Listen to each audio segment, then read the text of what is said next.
Every project in this series is governed by one rule. Complete the project in 2 weeks. When the timer hits 0, the protocol executes. Finished or not, I stop. Welcome to Doomsday Protocol.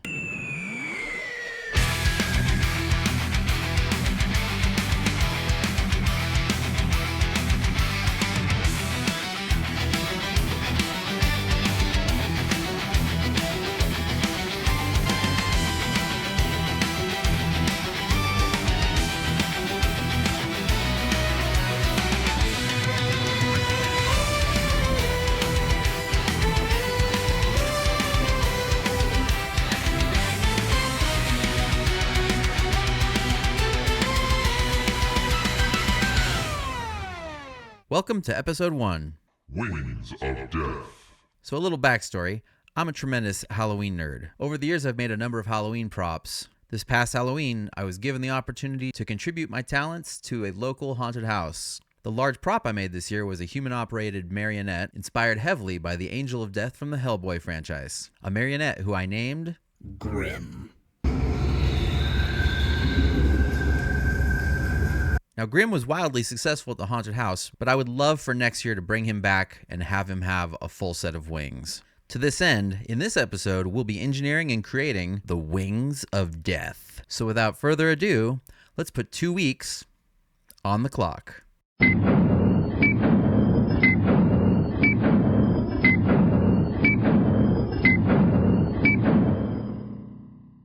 So the first step in the engineering process is we define the problem. In this case, the problem is just that Grim, the Angel of Death, needs wings. Now, in keeping with the idea that Grim isn't exactly the Angel of Death from Hellboy, I'm not going to try and do a photo facsimile, complete copy of the Angel of Death from Hellboy's wings. Those were really involved, and they're awesome, but there's no way we're doing that in 2 weeks. I kind of want Grim to have his own personal flair, and I'd rather Grim be more demonic than angelic. So let's go ahead and identify some constraints and criteria for success. So first constraint is that this needs to be mountable onto a support system. What does that mean? Long term, I plan on designing and fabricating a support platform for the actor to operate Grim from. Ideally, I don't want the actor to have to support the weight of most of the marionette. As such, these wings should not be so heavy that they are difficult to move, but there's no expectation that they be wearable. The second criteria, since Grim is operated indoors and it is a stationary puppet, there's no requirement for battery power. As such, the wings need only be operated by 120-volt AC mains. And the third and final criteria, the wings need to be able to be broken down into sections for storage/transport. This is something I've had trouble with in the past, where I design things sometimes that become difficult to move or store in a reasonable manner.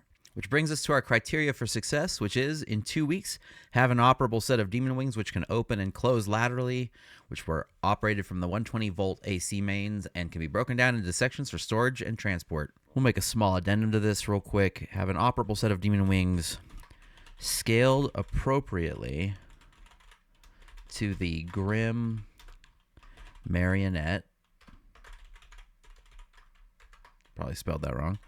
Which open and close laterally. There we go.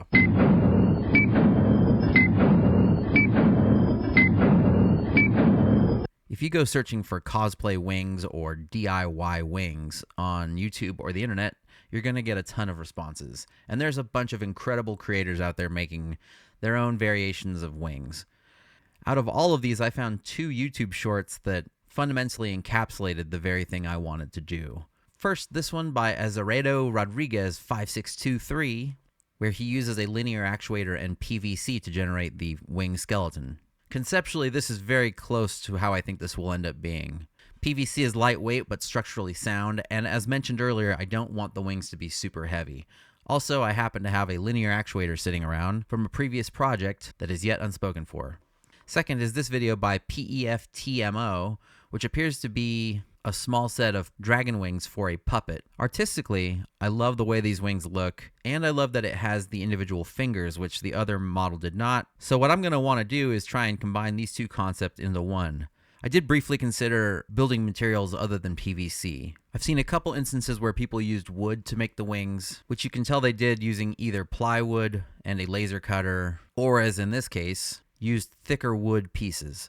The plywood approach is too thin and flimsy, and the wood beams are too heavy and rigid. Similarly, I've seen people use metal. A lightweight aluminum would be suitable for an application like this. However, using aluminum bar makes the individual sections a little inflexible. And because the long-term goal is to have curvature in the fingers, I decided to stick with PVC. Another option would be to make a hybrid system where the joints are aluminum but the fingers are made out of PVC. However, the engineering and time required to do that probably outside the scope of what can be done in 2 weeks. So the next step in the engineering process is we select the optimal solution, which in this case will be this design combined with this design to make our wings. And so that brings us to the next step in the engineering process, planning. That's planning for failure, Morty. Even dumber than regular planning. Balls. So fundamentally what we need to acknowledge is that these wings are simply mechanical linkages. There's a bunch of great tools out there for designing linkages. One of the free tools I found while looking for ways to plan linkages was this awesome free software called Linkage. With Linkage, you can create skeletons of the linkage system that you want to create, parameterize them, and figure out the general design for what you're making. It can simulate mechanical rotation and linear actuation, and has all the tools you need to design a custom linkage. I will say at times it can be a little bit daunting, especially when you're trying to design around a real system, as linkage for the most part operates in a theoretical construct. There are plenty of tutorials online to learn how to use linkage better, and I did dabble with it at first. However, long term I went with a different solution. Just to mess with the idea, I took the original video of the PVC linear actuated wing system and mocked it up as closely as possible in Fusion 360. This ended up working out great for modeling that system, so I took that same approach to the second dragon wing design and modeled that in Fusion as well. This is where I ran into a point of contention, where I could not figure out how the original creator of the dragon puppet wing was getting the secondary fingers to operate. On closer inspection, I eventually realized that the bones on the secondary fingers in the dragon design actually had slots instead of fixed pivot points. This was the missing link, no pun intended, that I needed to figure out how to make these systems work.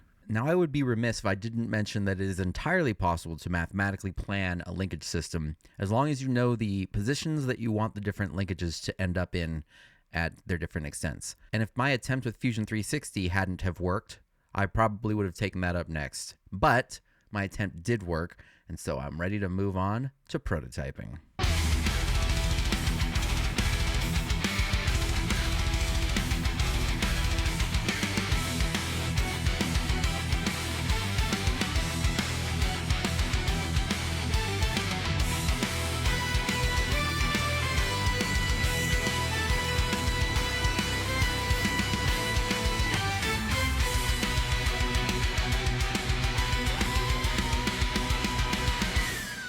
Okay, we've brought Grim into the office and set him up so that he's ready to be worked on here. And that's probably where we'll call it for today.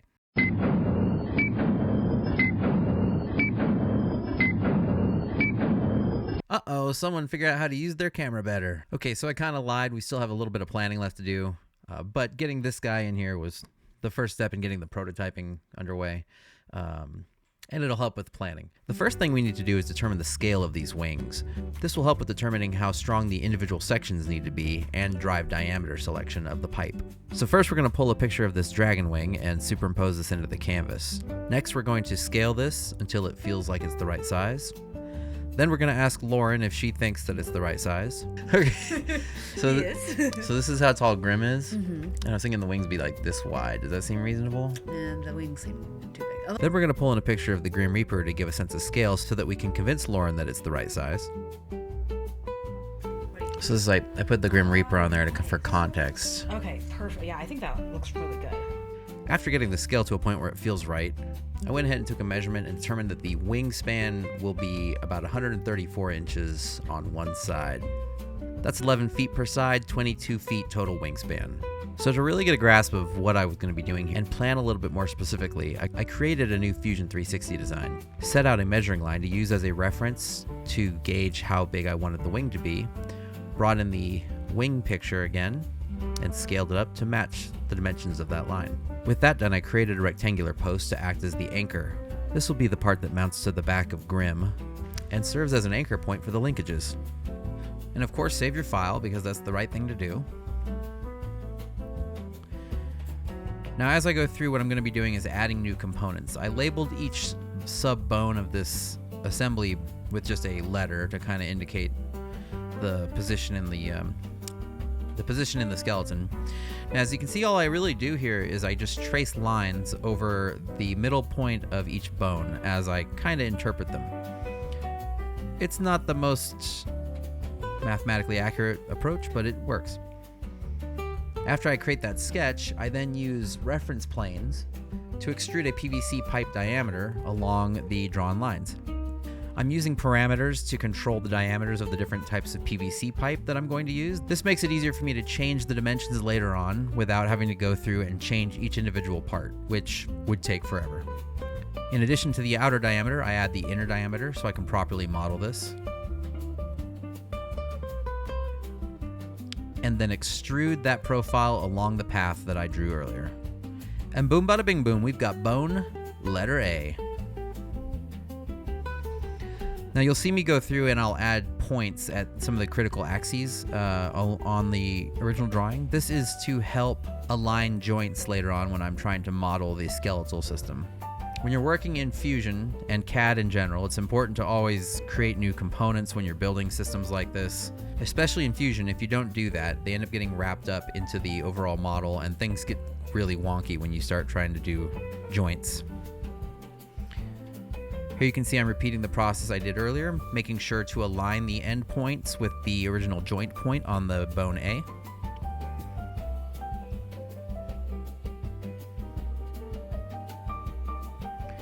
At this point in my process, I figured out a better way to create the tangent plane for the profile I'm trying to create. This ended up being a better solution than what I did on the first one, and I recommend doing that if you're ever going to do something like this.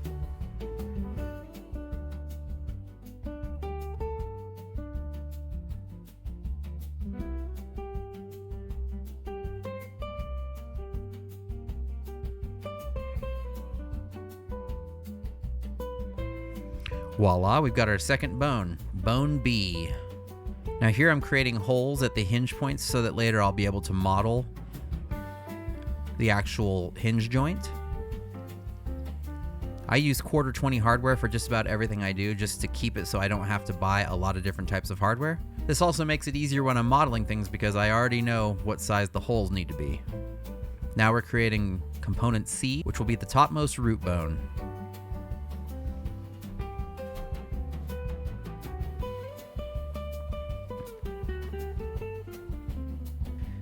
So I have enough bones in place now that I can create the initial joint to make sure that what I'm doing is actually working properly.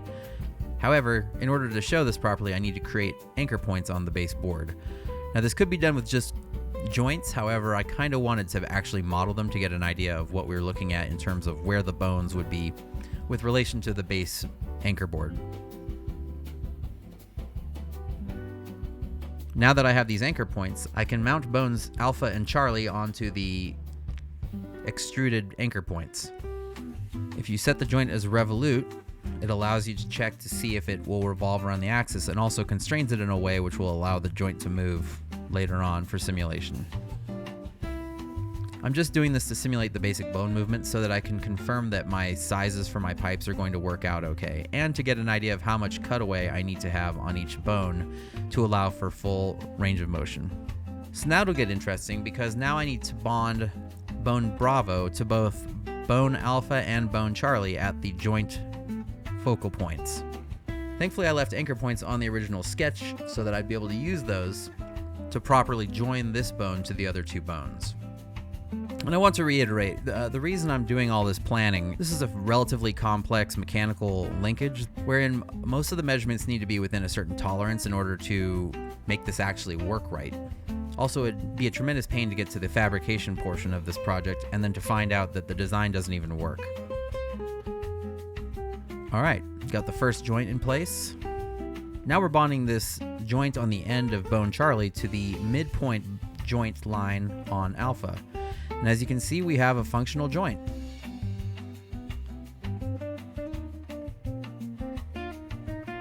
I didn't want to bore you all by going through every step of the process, so I went ahead and fast forwarded to the end here, where I've now drawn the other bones needed to show one basic finger extension and the secondary support bone.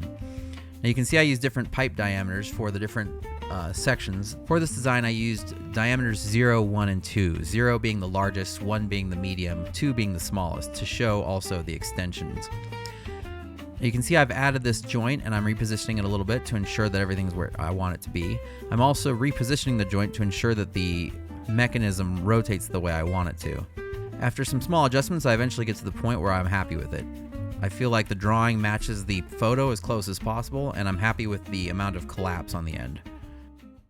So we're not quite done, because as I was designing this, I realized that in order to minimize any off-axis load, I would need to make all the joints in line. Which is to say, I want all the wing bones to be on a center line, and to not join any bones next to each other if possible, avoiding any off-axis load. This will help a lot with an apparatus this size because it will take a lot of the load off of the joints and keep the load on the bones themselves, which is where I want them. In order to effect this, I need to model aluminum joint shims, or hinge bars, which I will make out of aluminum bar stock. For any hinge joints, I will put 2 holes on the load-bearing bone, one for alignment and one for load-bearing, and at the joint I will create a single hole, which is where the joint mounting hardware will affix. If none of this makes sense right now, it will hopefully later when you see the actual joints fabricated. I'm pretty much just eyeballing the dimensions on a lot of this and using parametric design to keep the distance of the mounting holes from the edge of the bar stock a product of a couple features of the design, be it the bar stock width itself or the hole diameter. So as you can see, I double up the design on both sides and mount it on a theoretical 1/4-20 bolt. Assuming I ever get the right revolute axes. In addition to the aluminum bracings, I also need to create alignment brackets, which will help me ensure that my holes through the PVC are straight and that the bars stay aligned along the PVC when I'm installing them. These will be 3D printed and likely will only endure light compression load as long as the hardware on them is tightened.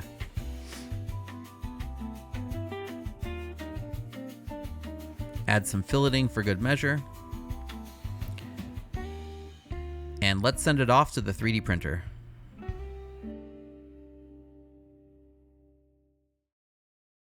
Lost a day because I was down sick for the past 24 hours. Not fun. Back to it. So I printed this out and it was awesome.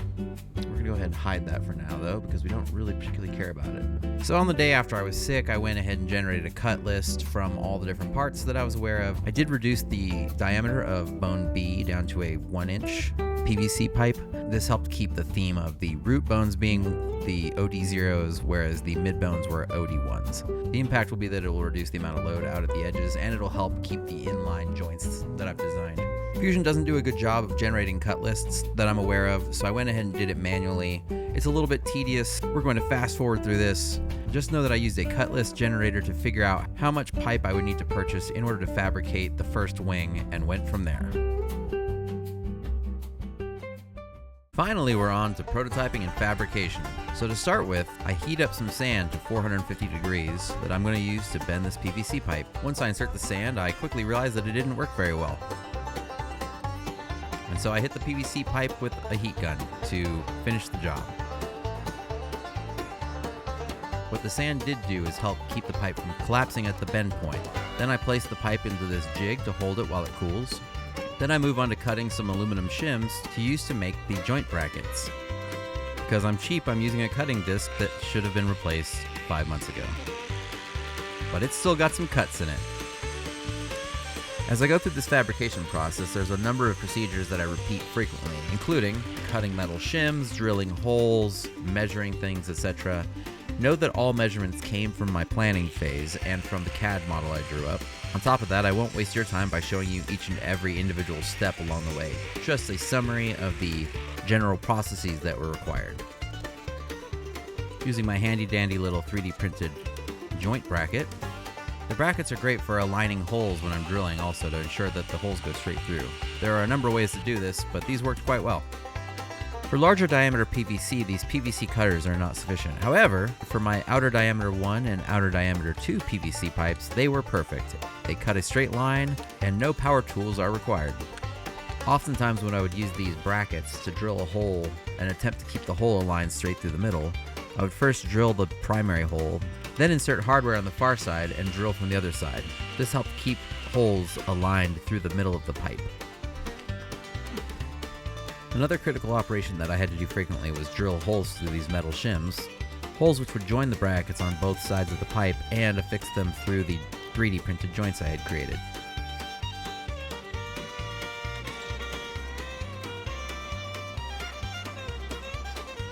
So as you can see, these alignment brackets work great for keeping the metal shims aligned properly and on both sides of the PVC pipe.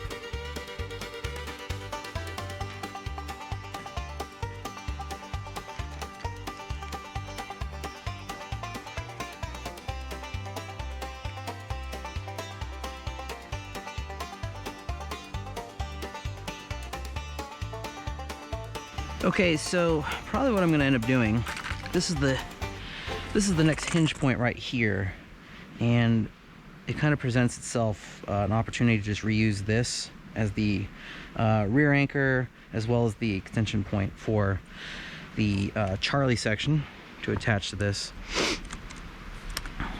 So what I'll probably end up doing is I am going to probably file down these edges, or just 3D print this again, but leave these ridges out that constrain the direction of this on this section, and put one here, and yeah.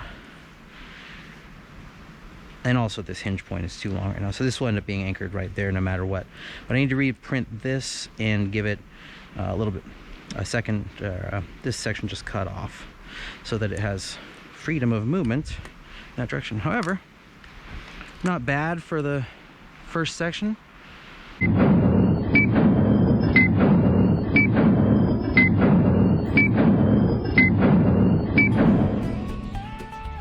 Now we're on to Sunday, day 8. My battery on my GoPro died for the second half of the day and I didn't pay attention. But as you can see, I made some progress on the wings. What we're doing today is what I'll call working on the second order wing extensions. As you can see, I'm measuring out and marking the metal brackets. I'm also working on the anchor brackets. These are pieces of wood using metal brackets that I got from Ace Hardware to anchor the wings onto a back plate. This will facilitate their removal when the time comes. And also we'll create a compression bracket which will keep the wings from moving out of alignment when they are going through their rotational phase. Got to make sure to take a hit of cold brew. Doomsday Protocol, brought to you by Stumptown Coffee. Now you'll notice that throughout a lot of this video, I'm working on the ground. It's a tremendous pain, and it's something that the next Doomsday Protocol project seeks to rectify. If I had more time to work with, I would have custom fabricated metal brackets through Send Cut Send or some equivalent service. It would probably be Send Cut Send. But since this is a Doomsday Protocol project, I have only 2 weeks to get this done. As such, I picked up some metal brackets from Ace Hardware and used a piece of wood to supplement the remaining space between the bracket and the PVC pipe. This helped create a compressive load which keeps the PVC pipe rotating properly without experiencing out-of-axis forces. Obligatory Rock Lobster reference.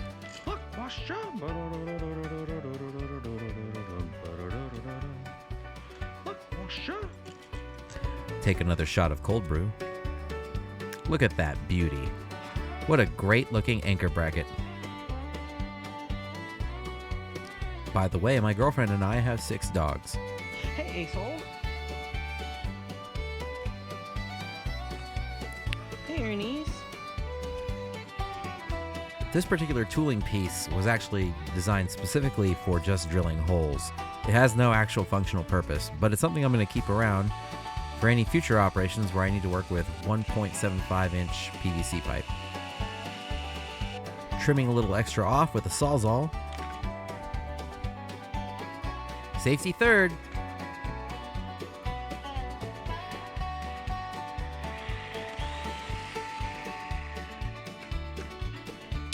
Now I'm installing the existing wing into the anchor bracket.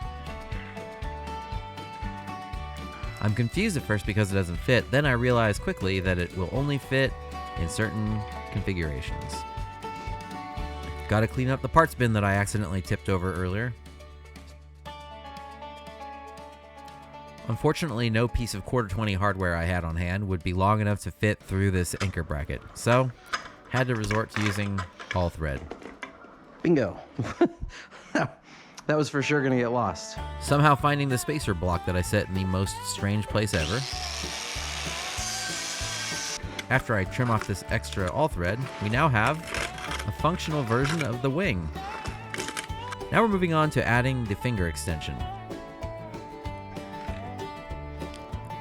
Once this is in place, we will have a complete 4-bar linkage and should have the basis for the entire wing.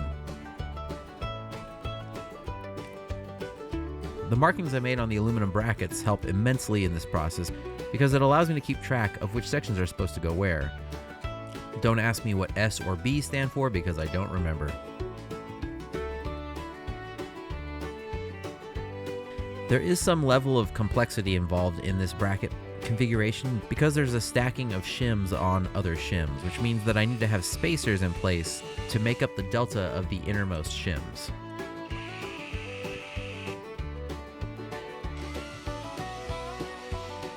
We're getting very close as we install the final hardware, tightening down brackets that need to be tightened and loosening brackets which are functional joints.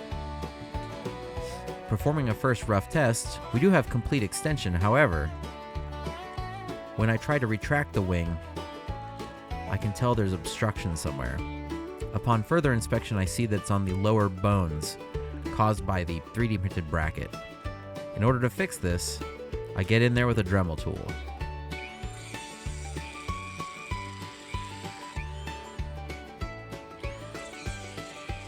The amount of change I'll be able to make is limited because of where the bracket is, but at the very least I can cut out some curvature to allow the joint to rotate more completely.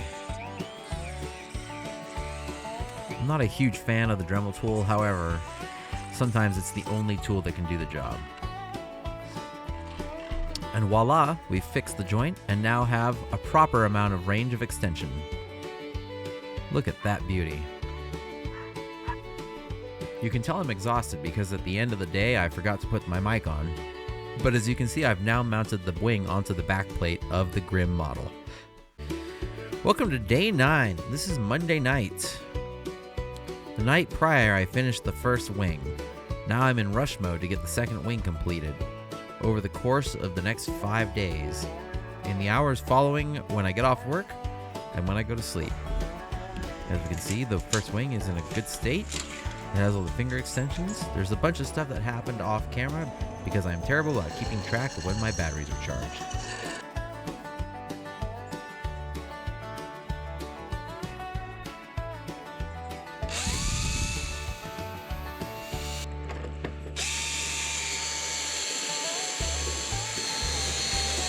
So at this point, I'm trying to accommodate for the fact that on the previous wing, I had issues with the joint conflicting with the actual rotation of the device. To do this, what I'm basically doing is extending out the location of the fixed joint by 1 extension's length of the original joint.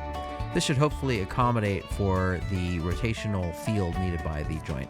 These little tooling brackets I printed are great for ensuring that I cut straight lines across aluminum stock, and also for ensuring any holes I cut in said stock are aligned in the center of the stock. Now it's time to install the root bones into the anchor brackets. All right.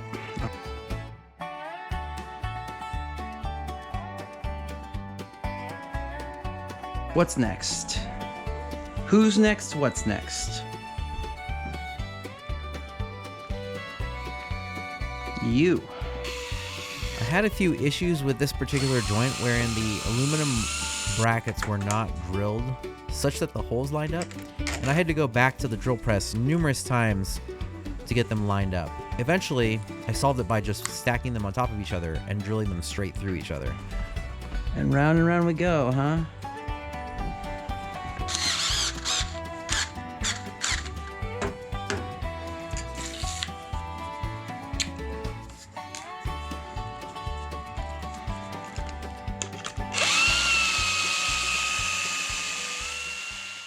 Welcome to day 10.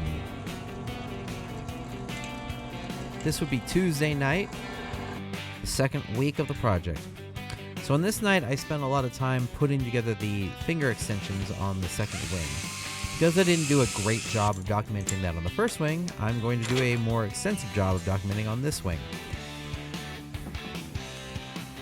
Loosen and tighten that up later up.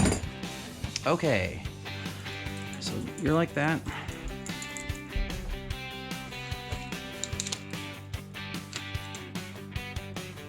All right, what did we learn last time?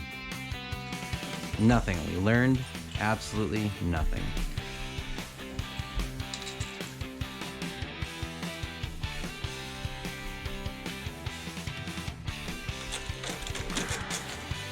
Oh, nice try.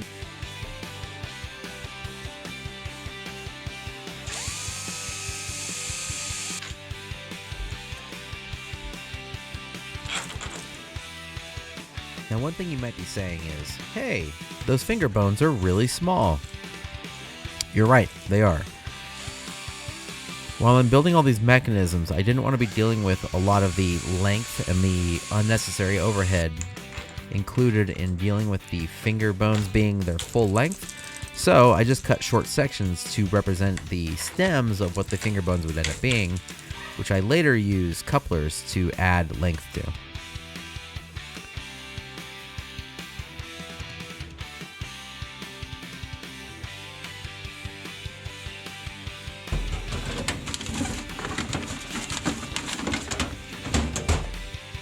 With the finger bones added, it's now time to migrate this project outside.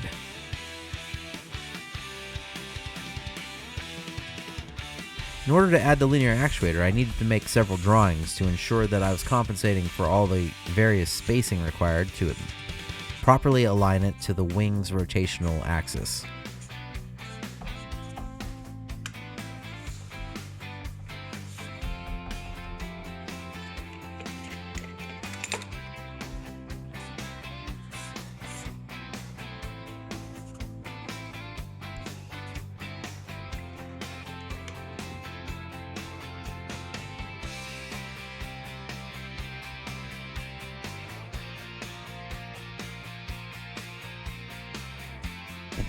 Getting some help from Lauren so I can do a visual inspection. Now that the linear actuator is mounted, I'm doing an initial test. I notice immediately that the linear actuator probably needs to be restrained.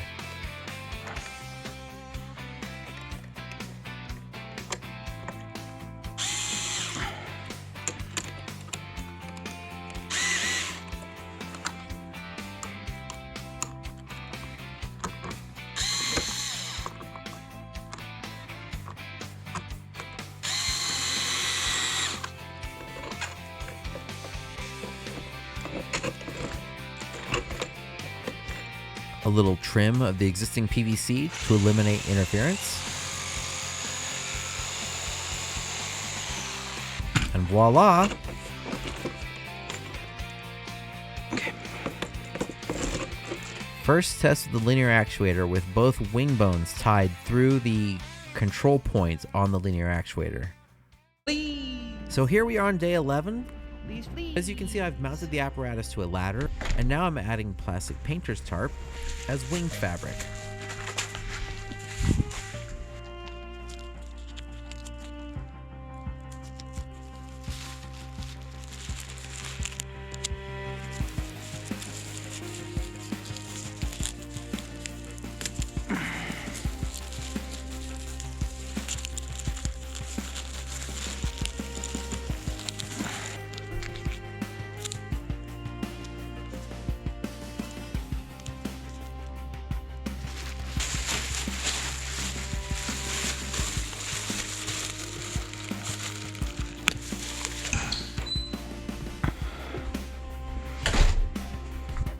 At this point, I start doing some level of trimming to affect a more demonic-like wing design.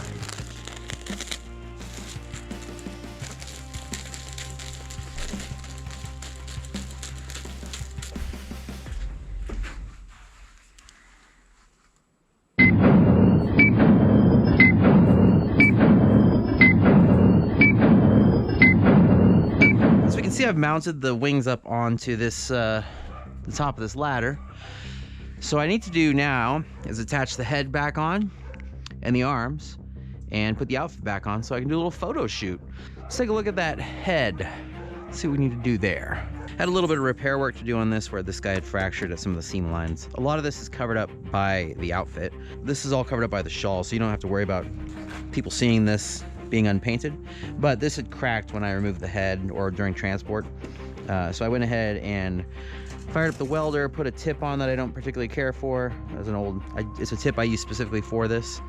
And I went ahead and did some cross-stitching PVC or PLA welds on here. You know, for anyone who's curious, when this is operated, a person wears this right here, and then I have a post that sticks up on the back of the frame that you've probably seen that sticks in here and anchors to these 2 points, and that alleviates the load off the user's head, allows them to steer with their head, but not have to carry the weight of the head with their neck, which would get tedious. So the next little thing I gotta do here is, in order to prep this to put the arms back on, I kind of want the arms to be attached where they're supposed to be. Actually, might be fine on this side. Actually, might be fine on both sides. I was gonna cut some of this wood off, but I don't actually think I need to do that. So scratch that, we won't do that.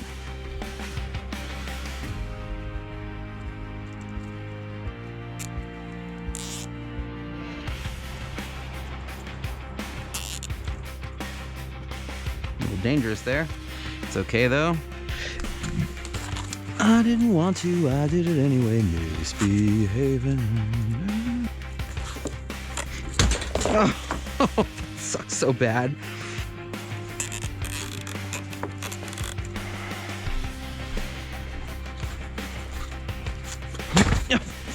Man, Jesus Christ. Why don't you drop it like 5 more times?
We gotta get you dressed up for the ball, sweetie.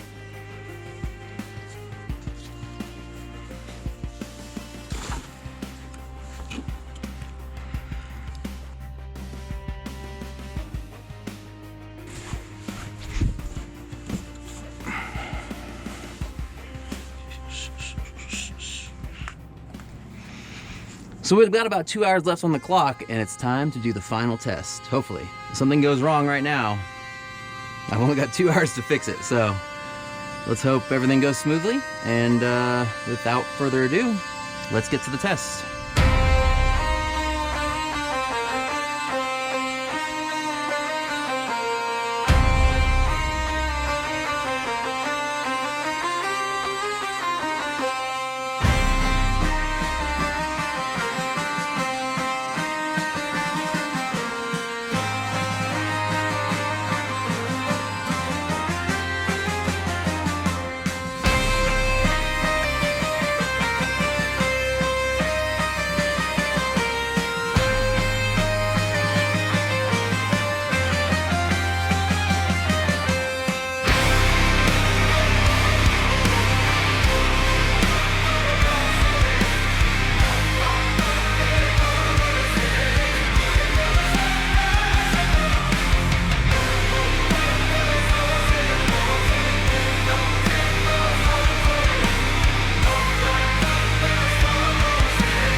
successful opening and closing, we're calling this Doomsday Protocol accomplished.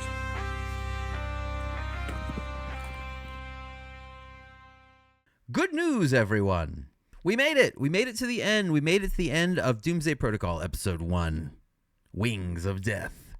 Just want to reiterate, the wings are very removable. All I have to do is hit those takedown pins, and those wings will slide right out, so that satisfies one of the requirements of the project. Aside from that, everything is doing what it's supposed to do. It'll probably get a paint job shortly before Halloween, but I'll probably have somebody else do that, or have that be a group effort. Also, thanks for sticking around if you made it this far. Hopefully you enjoyed this episode. If you've got questions, comments, or concerns, feel free to leave them in the comments section where they probably won't be ignored at all. No, they won't. It's been my absolute pleasure to bring this episode to you. And until next time, stay frosty.